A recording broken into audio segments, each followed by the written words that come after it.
साल था चौथी शताब्दी ईसा पूर्व का। भारत छोटे छोटे राज्यों में बंटा हुआ था। हर तरफ सत्ता की भूख, विश्वासघात और युद्ध की गूंज सुनाई देती थी।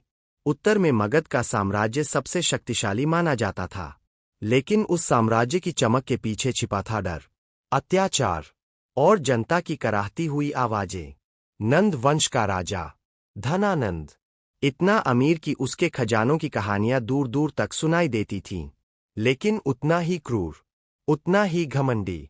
और फिर इतिहास के पन्नों में एक नाम धीरे धीरे उभरने लगा, चंद्रगुप्त मौर्य। एक ऐसा युवक जिसके पास ना कोई बड़ा राज्य था, ना विशाल सेना, लेकिन उसके अंदर जल रही थी एक ऐसी आग जो पूरे भारत का नक्शा बदलने वाली थी।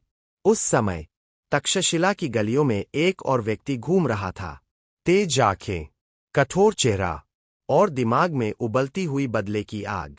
आचार्य चाणक्य कहा जाता है।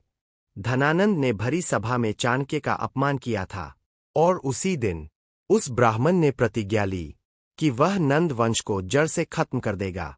लेकिन अकेला चाणक्य यह नहीं कर सकता था। उसे चाहिए था एक ऐसा योद्धा जो सिर्फ तलवार से नहीं, बल्कि दिमाग से भी लड़ सके।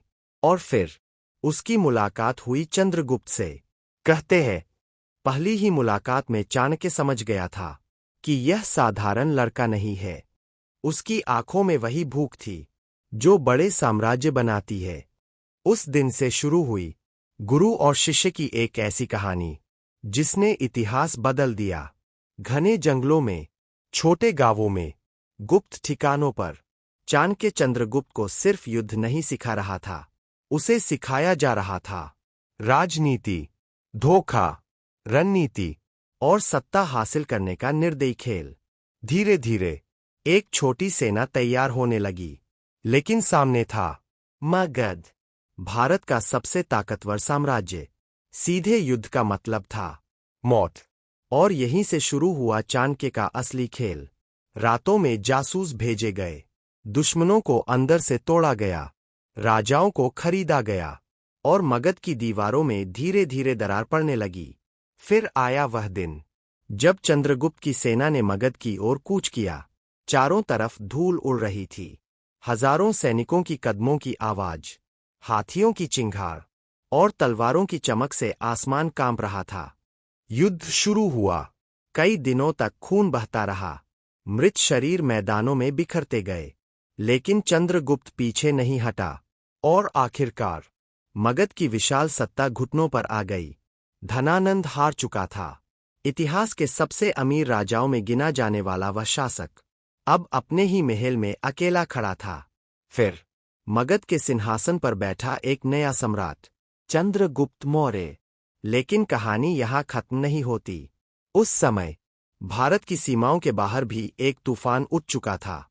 सिकंदर महान की मौत के बाद उसके सेनापति दुनिया को बांट रहे थे, और उन्हीं में से एक था सेल्यूकस निकेटर, एक शक्तिशाली यूनानी शासक जो भारत की ओर बढ़ रहा था।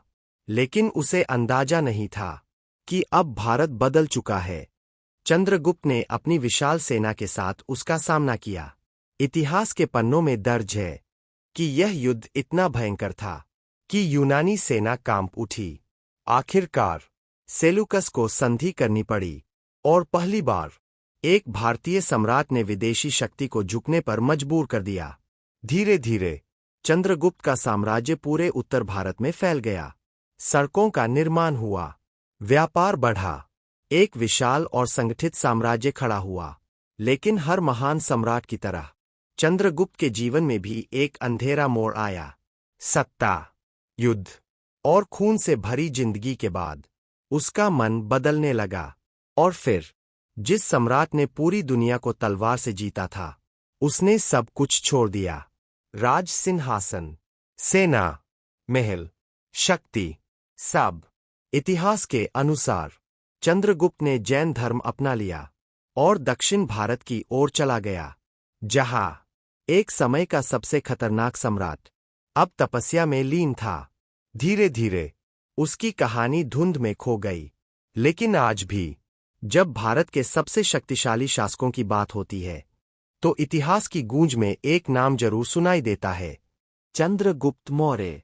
एक ऐसा सम्राट जिसने सिर्फ साम्राज्य नहीं बनाया, बल्कि पूरे भारत की दिशा बदल दी।